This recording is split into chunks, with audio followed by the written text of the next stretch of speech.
Well, thanks for joining us for Your Voice, Your Stories. I'm Megan Knight, and each week we're focusing on issues that impact your community. A Vietnam veteran has been shelling out thousands for car window repairs. He says vandals keep breaking them with only the intention to destroy. So he reached out to Mallory Sapaste for help. Life after the military can be challenging. How a service dog is making the difference for one local veteran.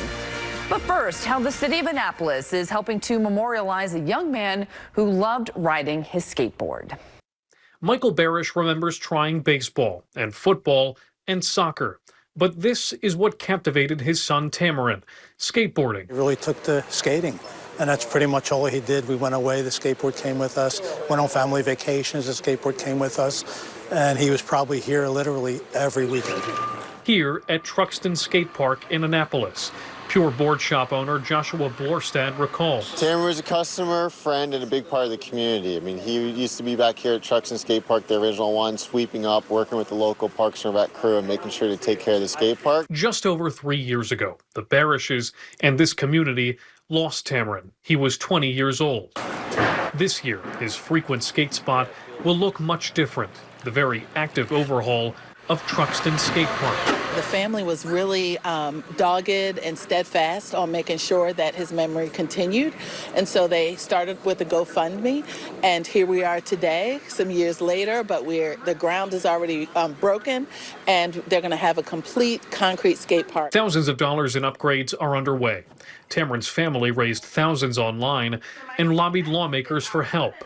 Annapolis Recreation and Parks received a state bond, and construction is expected to take a few months, weather permitting. I can't believe it. It's still, I'm like in shock that we're actually here today and that Truxton Skate Park's finally getting the facelift that's been a long time coming, and doing it in the honor for Tamarin Barish just makes it even better. Michael credits daughter Tegan with putting the time in to make this possible and likens this to a memorial service for Tamarin. So this will bring a little bit of closure, and it'll be something in his name that people will remember and skate on. On Monday and in the days ahead, with these soon-to-be new ramps, Tamarin is being remembered for what he loved at the place he loved. In Annapolis, Jack Watson, WMAR 2 News. Jamie Benjamin is a retired Army veteran who saw the unthinkable when she served overseas. She says her service dog, Deacon, ultimately changed her life. You all fancy? You fancy? Handsome. When Jamie Benjamin holds her service dog Deacon, it puts her at ease. Deacon usually gets in my face, he'll lick on me. He had just changed the whole atmosphere that I'm now focusing on Deacon, and I don't get any anxiety. For Jamie, this is crucial because she suffers from combat PTSD. Jamie enlisted in the Army in 2007. She was deployed to Afghanistan as a religious affairs specialist from 2012 to 2013. After returning, she was haunted by the memories of death all around her.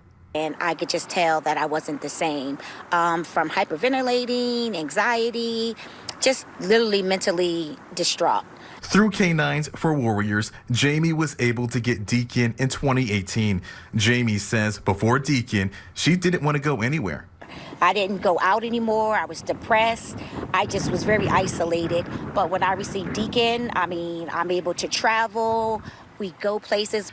Jamie is just one of nearly 1,000 veterans who received a service dog through Canines for Warriors. So when these veterans come here, they are struggling with their own mental health, and they don't know if there's a way that they can go back to living their life without fear, or being able to go into crowded places or be a part of their kids' lives. Danny Bolzini is a spokesperson with Canines for Warriors. She says many veterans tried other programs that didn't work. For a lot of these veterans, this is the last house on the block.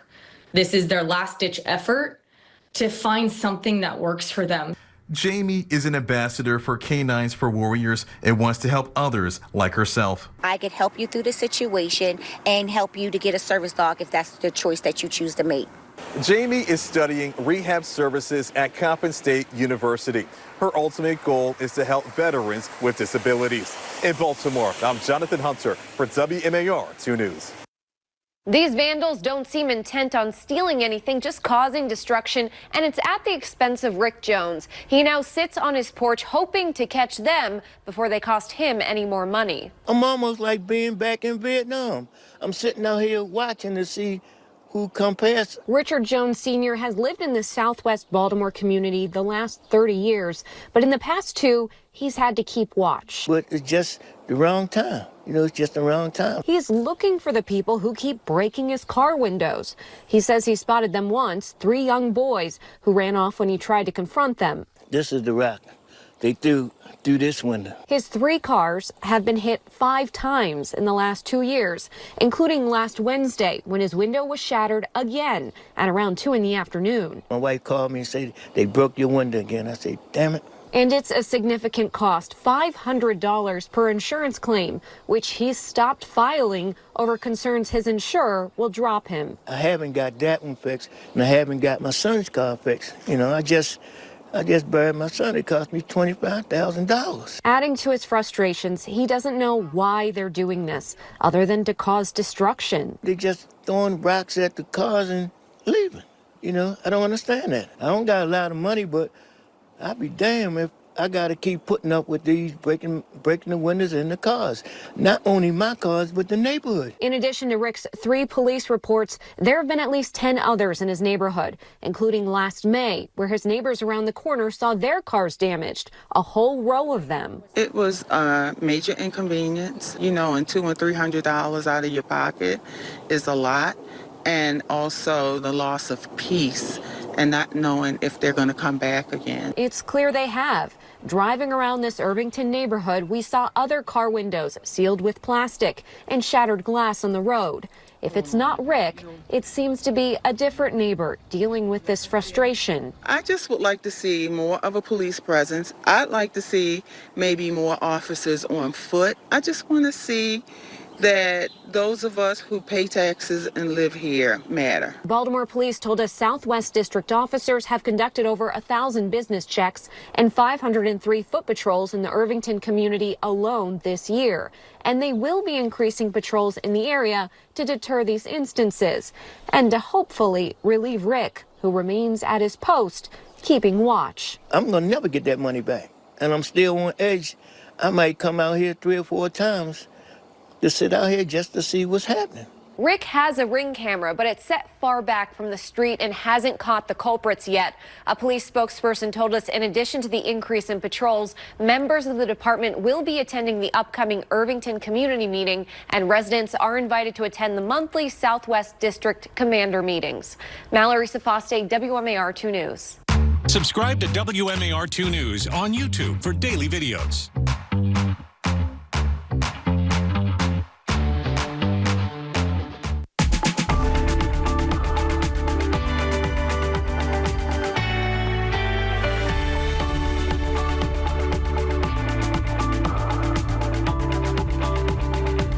You're watching WMAR 2 News, part of the Scripps News Group. Preparing students for college is not just about the academics. We'll take you to a class teaching them social skills. And the Peabody Institute at Johns Hopkins University is offering something new to its students. Beginning this fall, you can start a 4-year journey that ends with a degree in hip hop. Plus, Baltimore is home to many amazing African-American figures throughout history. One that you might not have heard of is Joe Gans. He's boxing's first ever African-American champion, and many say the greatest fighter to come out of the lightweight division. At 5'6" and 140 pounds, Joe Gans, who was born in Baltimore, was the first African-American world lightweight boxing champion. He was defending his title in Goldfield, Nevada on September the 3rd, 1906. It was a 42-round fight. Actually, I believe it was supposed to be a 44-round fight. But the terms were dictated to him, and he's the champion. Kevin Grace is the president and director of Friends of Joe Gans, working to make sure his legacy and his Baltimore roots are never forgotten. It was the biggest purse ever at that time, $30,000. The manager of Oscar Bellowing Nelson said, well, we'll take the $20,000, you take the $10,000, and you got 3 weigh-ins with your gloves and shoes on. And if you don't make weight, you forfeit the title. So here he is, the champion, so he had to deal with that. So, you know, he's fighting not just his opponent in the ring, but societal things as well, Jim Crow. He would get the nickname the Old Master. He still has relatives in Baltimore, and they continue to share how Gans provided hope for African Americans both then and now. 1, 2, 3, 4. I've often wondered what you have inside of you to be able to fight 42 rounds in a fight that normally probably would have been stopped, just so it could continue to see if the other fighter, the other boxer, could win. To keep going and do that, it makes us very proud. Joe Gans has become the patron saint of corner team, so to speak, and whenever, it's actually really endearing to hear other kids or other people at the gym respond when someone asks who Joe Gans is, and they tell them, oh, he's the first black American boxer to ever win a world championship, and he's from right here in our city. Sarah Artis is the founder of Corner Team Inc. Inside her gym, you'll find banners and pictures of Joe Gans. He wrote letters to the editor to talk about racial injustice, and he also created employment opportunities. He sponsored social organizations. Not only was he a boxer, he was a businessman, building the Goldfield Hotel in 1907, using the money he earned from a prize fight in Nevada. It was one of the first businesses of its kind, you know, black run, that blacks could go to. Brian Alston's great-grandfather was a friend and business partner to Gans. That hotel was a spot where, you know, Joe Gans, I think he taught fighters, so, he helped to bring up young fighters. It was where you had local artists like Eubie Blake that went to play at that club and actually got more seen. He was the first black man in Baltimore to have a car. He had a Masterson. It cost $5,555. And at the hotel, he hired a young Eubie Blake, who was 19, and he went on to write 3 ragtime songs there. One was called the Goldfield Rag. He represents hope, he represents perseverance, he represents determination, and he really does represent the fighting spirit of our city. So it's a story that everyone can hold on to and use to inspire them to tackle their own battles. Somebody that can rise above his humble beginnings and make something of himself, uplift the community, help the community, and like I said, leave a legacy. Now, it's up to us to let people know about him, that he doesn't get forgotten and whitewashed out of history. Plans are in the works for a public statue dedicated to Gans. He died at the age of 35 from tuberculosis with a record of 147 wins and only 10 losses. Reporting in Baltimore, Xavier Wary, WMAR 2 News.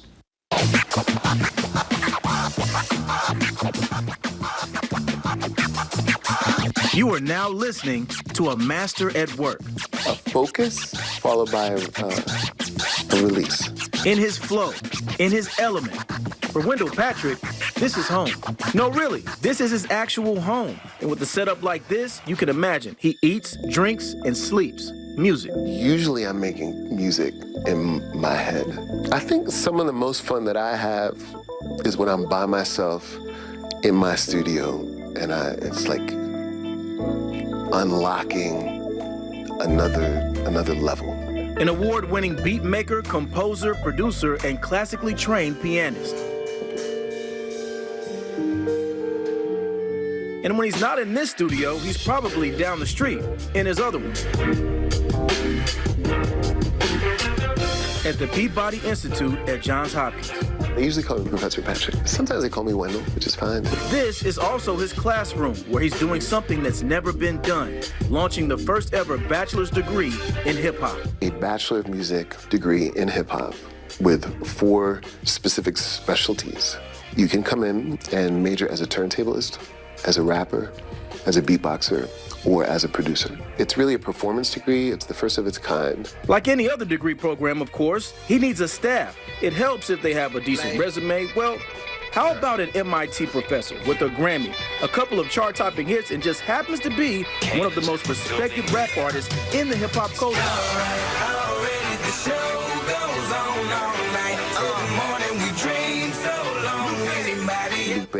Fiasco is the first faculty hire. In addition to being, one of the finest MCs on the planet, is just a super brilliant individual, with like a lot of knowledge and wisdom to share. Students accepted into this program after an audition will have access to the kind of experience you can only get up close with people who've been at the pinnacle of this art form.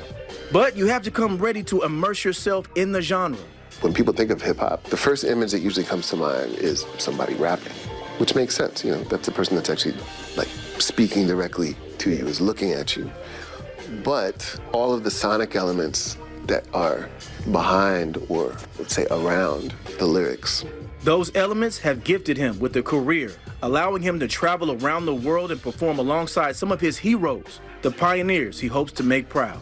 My main job is to do right by Rakim, by Big Daddy Kane, MC Lyte, the people that I looked up to. You never know. You might look up and one of them could be making a guest appearance in your class. But even with all of his experience and talent, what makes him confident in his ability to lead the future minds of music is because even he is still a student of the game. Ever since 1984, 1985, I've been a fan, like a real fan. I never want to stop learning. I never want to stop improving. Despite accomplishing this incredible feat, he's still humbled by the opportunity. I consider myself very fortunate to be in the service of the students that I teach, and in the service of this art form, and in the service of music in general. Most of what the artist known as Wendell Patrick does now goes way beyond what he would have ever imagined when he decided to make music his life as just 17-year-old Kevin Gift. And now he gets to give these students one of the only things he couldn't get in more than 40 years in the game. There's never been somebody with a hip-hop performance degree. I don't have a hip-hop performance degree. With that being said, when it comes to this program, what does success actually look like? Maybe it's the next Wendell Patrick. Randall Newsom, WMAR2 News. These students are learning how to sit at the grown-ups table. They're taking an etiquette class here at Miss Shirley's. No what on the table? No elbows on the table. Students and teachers from Sharp Leadenhall Elementary Middle School got a hands-on lesson in dining protocol. Well, you could rest your wrists on the table and have your hands like that. That's another option. They were given a guide on table settings, an instruction by etiquette coach Kathleen Hansen from the International School of Protocol. Oh, well done! You passed the salt and the pepper. They travel together. The etiquette coach gave them tips that stumped most adults, and students mastered them, some with a little one-on-one help. I learned more manners and stuff. She told me how to hold the fork and knife properly. And this question: what do you do when you're served something you don't like? Do we ever say this is nasty? We say we love it. No complaints here, thanks to Miss Shirley's and a community sponsor, Index. I'm just impressed by them. Actually, I didn't know that I was going to learn something from them. The students, they were excited to come here, of course, enjoy the food. They loved having an etiquette class, but also sitting down with peers and teachers and staff to enjoy a meal. 12 students were selected from the school based on academics and positive behavior. In Roland Park, Maria Morales, WMAR2 News. Like WMAR2 News on Facebook.